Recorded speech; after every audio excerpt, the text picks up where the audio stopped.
کنسرت شرم‌آور غزال نایت در لندن و لحظه افتادن غزال نایت در این کنسرت. غزال نایت این کنسرتش در چه تاریخی برگزار شد؟ رقابت غزال نایت با آریانا سعید، افشای حقایق و رازهای باور نکردنی زندگی جنجالی غزال نایت در ترکیه. من در این ویدیو پیرامون حقایق همین ماجرا خواهم پرداخت، پس در ادامه با کانال دنیا اینفو باشید.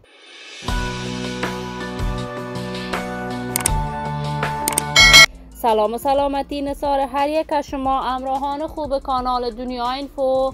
برای حمایت از من علامت سابسکرایب را فشار دهید تا ویدیوهای دیگر کانال دنیا اینفو را از دست ندهید. غزال نایت هنرمند خوش صدای کشور، یکی از صداهای ماندگار در هنر موسیقی افغانستان که بیشتر از 15 سال می شود به طور مسلکی به هنر آوازخوانی پرداخته است. غزال نایت عاشقانه به کارهای هنریش می پردازد و نزد استاد نظیر خارا علم هنر موسیقی را آموخت.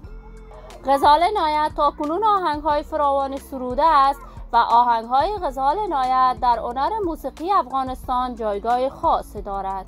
غزال همیشه در رقابت هنری با آریانا سعید ملکه دلها است و به همین دلیل غزال نایت چند نمی شود کاملا کارهایش مشابه و کارهای هنری آریانا سعید است. چند روز قبل غزال نایت در کشور انگلستان شهر زیبای لندن کنسرت با شکوهی را به مناسبت روز فرهنگی افغانها برگزار کرد. در این کنسرت غزال نایت کاملا لباسهای مشابه با آریانا سعید بر تن کرده بود که مورد نقد شدید دوزاران و طرفدارانش قرار گرفت. غزال نایت در این کنسرت آهنگهایش تمامش پلی بک بوده است که بار دیگر نقد شدید شد.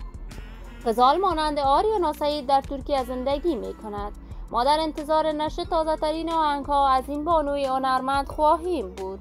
عزیزان و دوستان نهایت ارجمند کانال دنیا اینفو، شما هم نظریات نیکتان را در بخش کامنت با من شریک بسازید.